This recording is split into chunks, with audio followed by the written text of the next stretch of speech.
When an aircraft maintains steady, unaccelerated flight, it exists in a fragile state of mathematical equilibrium.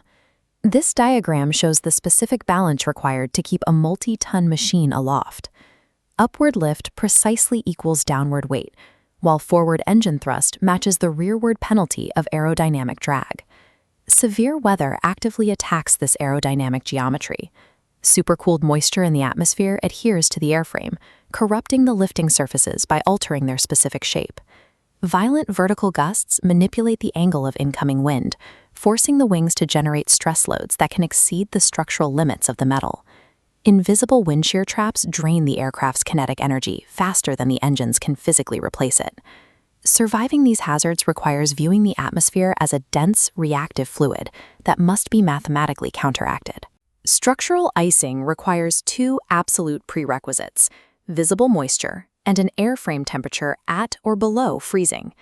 High-speed airflow can cool the metal surfaces to sub-zero temperatures, even when the ambient air outside is as warm as 5 degrees Celsius.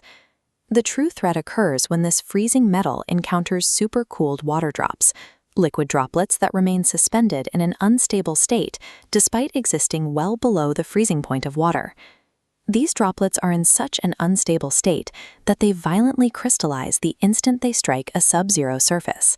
Small drops freeze instantly upon impact to create a brittle, milky layer known as rime ice. However, large supercooled raindrops result in the formation of clear ice, which presents a far more complex thermodynamic problem. This cross-section shows the physics of clear ice. As the large drop begins to freeze, the process releases latent heat. This internal warmth keeps the remaining portion of the drop in a fluid state for several milliseconds. Instead of freezing entirely on the leading edge, the liquid flows backward along the wing's surface, spreading out before finally solidifying into a solid, clear glaze. This spread-back phenomenon alters the specific aerodynamic shape of the airfoil. The irregular ice sheet acts like coarse sandpaper. It destroys the smooth laminar flow over the wing, causing the air to separate early and tumble into turbulent eddies. By destroying the smooth airflow over the top of the wing, a thick layer of structural icing can reduce total lift by as much as 50%. Simultaneously, the irregular shape acts as a massive aerodynamic brake, doubling the drag and forcing the engines to work at high power simply to maintain speed. This cataclysmic geometric failure dismantles the wing's ability to fly, creating a failure of physics that persists regardless of how much weight the ice adds. When we shift focus to turbulent air movement, the problem becomes one of abrupt angular shifts in relative airflow. This diagram displays the baseline relative airflow vector. In steady cruise flight, the air meets the leading edge of the wing directly head-on. If the aircraft flies into a severe updraft, a vertical wind vector strikes the aircraft from below.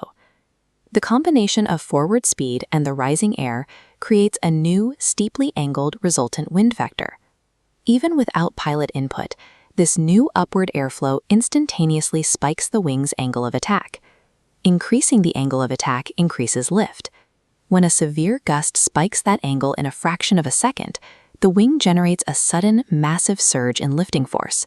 This surge translates directly into load factor, or G-force, multiplying the effective weight of the aircraft and placing immense physical stress on the airframe. Encountering a severe vertical gust at high cruise speeds can generate enough load factor to catastrophically snap the wing spars. To prevent this, pilots use VB, the turbulence penetration speed. By slowing to this speed, the pilot ensures the wing will aerodynamically stall and shed the lift before it can generate enough force to break the airframe. Navigating severe turbulence is an exercise in angular physics, trading lift capability for structural survival.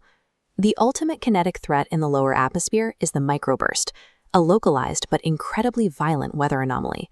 Microbursts originate as concentrated downdrafts plummeting from cumulonimbus clouds, which spread horizontally upon striking the ground.